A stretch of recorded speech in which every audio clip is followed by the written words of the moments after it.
ನಮಸ್ಕಾರ ಸ್ನೇಹಿತರೆ. ಸಾಮಾನ್ಯವಾಗಿ ಕೆಲವರ ಮನೆಯಲ್ಲಿ ಕೆಲವೊಮ್ಮೆ ಶುಭ ಕಾರ್ಯಗಳು ನಡೆಯೋದು ವಿಳಂಬ ಆಗುತ್ತೆ, ಅಥವಾ ಯಾವುದೇ ಒಂದು ಅನಾರೋಗ್ಯದಿಂದ ನಮ್ಮ ಹಣ ಖರ್ಚಾಗ್ತಾನೆ ಇರುತ್ತೆ. ಯಾವ ರೀತಿಯಲ್ಲಿ ಖರ್ಚಾಗ್ತಿರುತ್ತೆ ಅನ್ನೋದು ಹೇಳಿಕ್ಕೆ ಬರಲ್ಲ.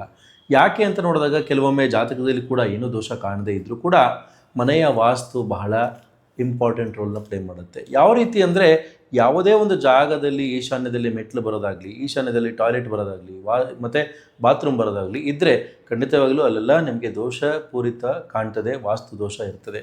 ಸೊ ಈ ಒಂದು ವಾಸ್ತು ದೋಷವನ್ನು ನಾನಾ ರೀತಿಯಲ್ಲಿ ಪರಿಹಾರ ಮಾಡ್ಬೋದು. ಆದರೆ ಇತ್ತೀಚೆಗೆ ನಾವು ವಾಸ್ತು ಹೋಮ ಮತ್ತು ವಾಸ್ತು ಕಲಶ ಸ್ಥಾಪನೆ ಮತ್ತು ವಾಸ್ತು ಬಲಿಪೂಜೆಯನ್ನು ಮಾಡಿಕೊಟ್ಟಿದ್ದೀವಿ. ಸೊ ಆ ಒಂದು ವಾಸ್ತು ಹೋಮದಿಂದ ಅಲ್ಲಿರುವಂತಹ ವಾಸ್ತುವನ್ನು ಸ್ಟ್ರಾಂಗ್ ಮಾಡಿದ್ದೀವಿ. ಪಾಸಿಟಿವಿಟಿ ಜಾಸ್ತಿಯಾಗಿ ನಡಿಬೇಕಾಗಿರುವಂತಹ ಶುಭ ಕಾರ್ಯಗಳು ನಡೀತವೆ. ಹಾಗೆ ಆರೋಗ್ಯದಲ್ಲಿ ಸಮಸ್ಯೆ ಇದ್ದರೆ ಅದೆಲ್ಲ ನಿವಾರಣೆ ಆಗ್ತದೆ. ಬೇರೆ ಬೇರೆ ರೀತಿಯಾದಂತಹ ವಾಸ್ತು ದೋಷದ ಸಮಸ್ಯೆಯಿಂದ ಎಷ್ಟೋ ರೀತಿಯಾದ ಸಮಸ್ಯೆಗಳು ಕಾಡ್ತಾ ಇರ್ಬೋದು. ಅದು ಯಾವ ರೀತಿ ಸಮಸ್ಯೆ ಅನ್ನೋದನ್ನು ತಿಳ್ಕೊಬೇಕು ಅಂದರೆ ಸ್ಕ್ರೀನ್ ಮೇಲೆ ಕಾಣುವಂಥ ನಂಬರ್ಗೆ ಫೋನ್ ಮಾಡಿ. ಇದೇ ರೀತಿಯಾಗಿ ವಾಸ್ತು ಹೋಮ ಮತ್ತು ವಾಸ್ತು ಪೂಜೆಗಳನ್ನು ಮಾಡ್ಕೊಬೇಕು ನಿಮ್ಮ ಮನೆಯಲ್ಲಿ ಅನ್ನೋದಾದರೆ ಸ್ಕ್ರೀನ್ ಮೇಲೆ ಕಾಣುವಂಥ ನಂಬರ್ಗೆ ಫೋನ್ ಮಾಡಿ ನಿಮ್ಮ ಅಪಾಯಿಂಟ್ಮೆಂಟ್ನ ಬುಕ್ ಮಾಡ್ಕೊಳ್ಳಿ.